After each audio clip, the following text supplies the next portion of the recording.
नमस्कार। आइए आज हम इंडस्ट्रियल जियोग्राफी उद्योग भूगोल की श्रृंखला में अगस्त लॉस का प्रॉफिट मैक्सिमाइजेशन थ्योरी, जो कि इनकी बुक थी इकोनॉमिक ऑफ लोकेशन, उसे इन्होंने अपनी थ्योरी दी थी। ध्यान दीजिएगा, अगस्त लॉस ने क्रिस्टालर की थ्योरी और वेबर की थ्योरी, मतलब क्रिस्टालर और वेबर दोनों के मॉडल को मॉडिफाई किया था। ठीक है, तो क्रिस्टालर के मॉडल में जो उन्होंने क्रिस्टालर के मॉडल में मॉडिफाई किया था, वो के की वैल्यू जो क्रिस्टालर ने फिक्स रखी थी, उसके उन्होंने कहा कि नहीं, ये के की वैल्यू फिक्स नहीं रहेगी। और जो हेक्सागोनल शेप क्रिस्टालर ने दिया था, उसको K3 K4 K7 के कहा था ना, मार्केट हो गया, K3 K4 हो गया आपका ट्रांसपोर्ट और K7 हो गया आपका एडमिनिस्ट्रेटिव। ठीक है, तो उन्होंने कहा ये 3 वैल्यू रहेगी, लेकिन क्रिस्टालर ने, मतलब कि अगस्त लॉस ने क्रिस्टालर की वैल्यू में मॉडिफाई करके कहा कि के की वैल्यू फिक्स नहीं रहेगी, वो नॉन फिक्स रहेगी, और ये जो हेक्सागोनल शेप है वह रोटेट होता रहेगा। ठीक है, चेंज होता रहेगा। इसमें इन्होंने मॉडिफाई किया था। वेबर की मॉडल में उन्होंने जो मॉडिफिकेशन किया था वो हम आज पढ़ेंगे। ठीक है, तो अगस्त लॉस जो थे वो जर्मन इकोनॉमिस्ट थे। ठीक, तो इनका जो क्या कहते हैं कि इन्होंने अपने मतलब कि इंडस्ट्री लोकेशन में प्रॉफिट मैक्सिमाइजेशन की थ्योरी को उन्होंने बहुत ज़्यादा क्या कहते हैं कि श्रेय दिया, जिसमें इन्होंने मार्केट सेंट्रिक कॉन्सेप्ट दिया। ध्यान दीजिएगा, मार्केट सेंट्रिक PYQ पूछा गया है, मार्केट सेंट्रिक कॉन्सेप्ट किसका था, तो अगस्त लॉस का थे। ठीक है, आगे बढ़ते, बाजार क्षेत्र विचारधारा इनका था।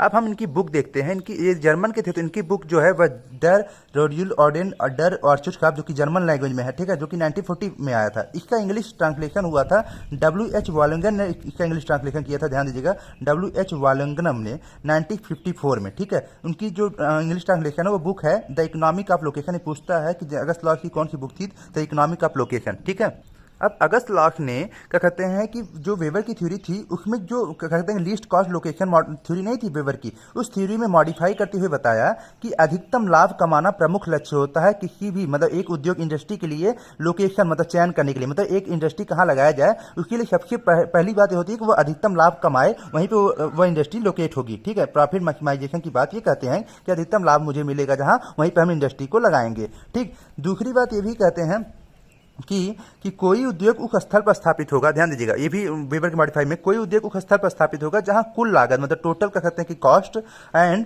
कुल आय, मतलब टोटल इनकम का अंतर जो है अधिकतम पॉजिटिव में हो, अधिकतम पॉजिटिव में हो, मतलब कि अधिकतम आय और पॉजिटिव हो। कहने का मतलब कि प्रॉफिट इक्वल टू कहा कुल income, total income minus total cost. ठीक है, तो आपने टोटल लागत, टोटल इनकम कितना कमाया है और उसमें से हम घटा देंगे टोटल कॉस्ट, जो वैल्यू आए वो पॉजिटिव में आना चाहिए। ध्यान दीजिएगा, अधिकतम मतलब कि मैक्सिमम जो प्रॉफिट आए वो पॉजिटिव में आएगा, तभी हम प्रॉफिट मानेंगे ना। तो यही बात यहाँ पे रखते हैं ये।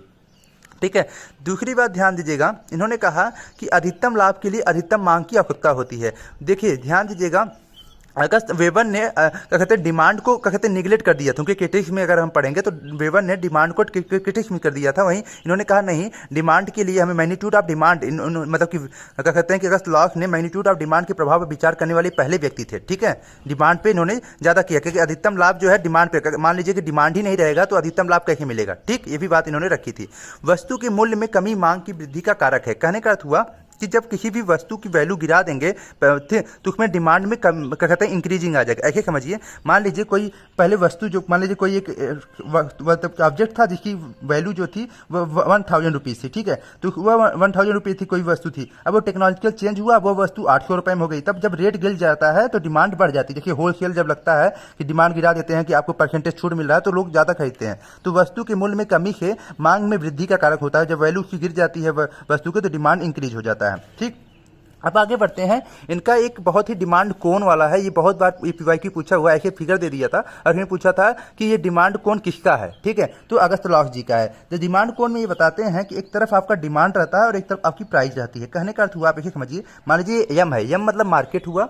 ध्यान दीजिएगा, यम मतलब मार्केट हुआ और आप यहाँ पे रह रहे हैं। ठीक, आप यहाँ पर रह रहे हैं, मार्केट पे कोई प्रोडक्शन है। मान लीजिए कि मैं एक पेन लिया हूँ, 5 रुपये का पेन है। ठीक है, 5 रुपये का पेन है और ये मार्केट पे आपका 5 रुपये में मिलता है। मैं यहाँ पे रहता हूँ। ठीक, यहाँ के मार्केट के जाने पे 1 रुपये ट्रांसपोर्ट कॉस्ट लगा, तो मुझे 6 रुपये में ये पेन मिला। ठीक, 6 रुपये मुझे टोटल कॉस्ट लगा। ठीक, टोटल हमें लगा। फिर उसके बाद मान लीजिए हम यहाँ पे हैं। ठीक है, कोई व्यक्ति अगर यहाँ पे है, यहाँ के मार्केट पे जाने के लिए वह क्या कहते हैं 2 रुपये ट्रांसपोर्ट दे रहा है और जो पेन का कीमत है 5 रुपये है, तो 5 2 7 रुपये कॉस्ट लगा। फिर यहाँ से अगर हम फिर मार्केट की तरफ गए पेन लेने के लिए, तो आपका 5 + 3 आपका 8 रुपये कॉस्ट लगा। तो आखिरी बिंदु तक जो एक मैक्सिमम बिंदु होगी, जैसे मान लीजिए कि 5 के 4 5 9 रुपए तक आप यहाँ खरीदेंगे, इसके बाद नया सेंटर स्टार्ट हो जाएगा, वहां की तरफ लोग खरीदने लगेंगे। ठीक है, तो यही कहते हैं कि demand decrease with increase in price. कहने का मतलब कि डिमांड जो है डिक्रीज होता जाता है, डिमांड डिक्रीज होता है जब प्राइस इंक्रीज होता है। जब जैसे 5 6 रुपए था तो यहाँ पे था 7 रुपए था, तो ये क्या हुआ कि डिमांड जो है यहाँ, अब यहाँ के लास्ट वाले व्यक्ति इसको खरीदने के लिए कम आतुर रहेंगे और यहाँ के लोग ज्यादा आतुर रहेंगे, ठीक है।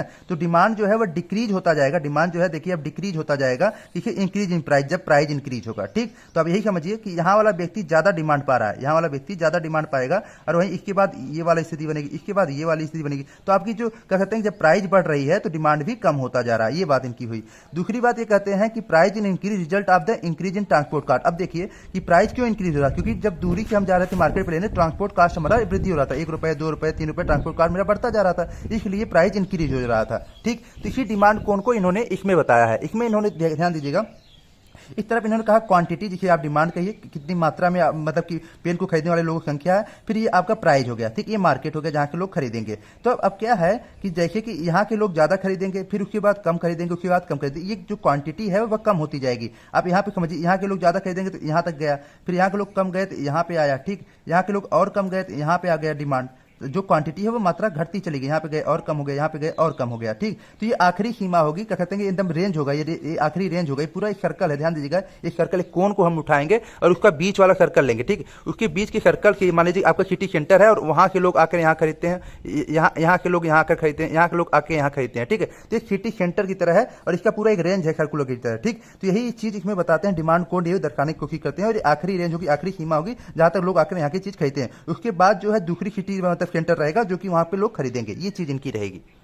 अगर इनकी हम शॉर्ट में बात करें तो ध्यान दीजिएगा, अगस्त लॉस जर्मन इकोनॉमिस्ट थे, इन्होंने क्रिस्टल और वेबर की मॉडिफाई किया था थ्योरी को, इन्होंने प्रॉफिट मार्केशन थ्योरी दिया था, ठीक है। इन्होंने मतलब लाभ पे अधिक फोकस किया था, मार्केट सेंट्रिक था इनका मतलब कि जो थ्योरी थी, कॉन्सेप्ट था, ठीक। उसकी बुक थी द इकोनॉमिक ऑफ लोकेशन 1940 में आया था, जो कि इंग्लिश ट्रांसलेशन हुआ 1954 में WH वल्गन द्वारा। फिर उसके बाद इसमें ध्यान दीजिएगा, इन्होंने डिमांड को आवश्यक माना, ठीक, अधिकतम लाभ के लिए डिमांड को आवश्यक माना। दूसरी बात मैंने प्रॉफिट मार्केशन की, फिर उसके बाद इन्होंने डिमांड कौन दिया, ये इंपॉर्टेंट बात है बस।